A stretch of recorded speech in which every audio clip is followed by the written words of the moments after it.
And on your quiz on next week, Wednesday, I will have a question that gets you to describe the meaning of this. So you'll have to know not only what it is, but what does it mean.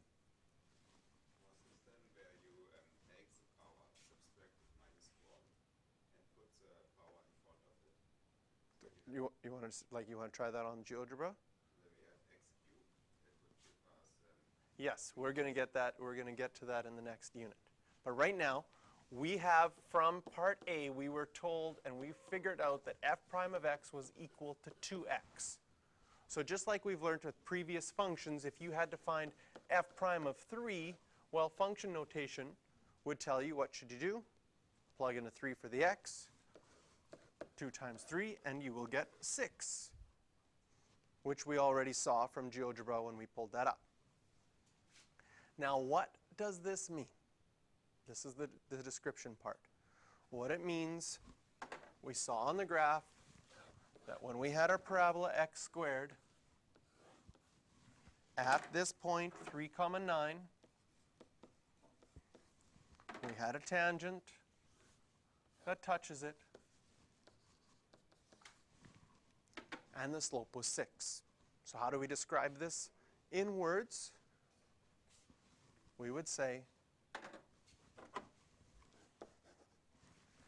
here I'll start off with, f prime of 3 means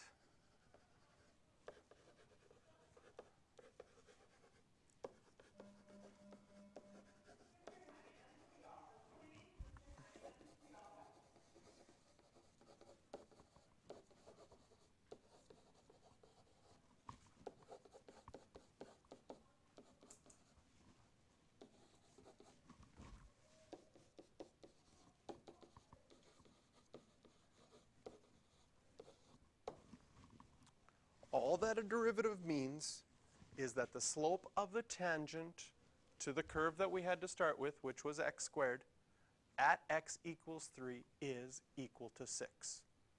And we see that in the diagram there. That if I take the point where x is 3, which happens to be the point 3, 9, if I take that point, then the tangent slope at that point will be 6.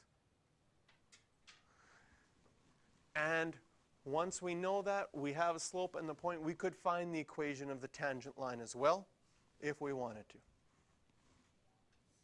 But that's the meaning, and that's the meaning of all derivatives.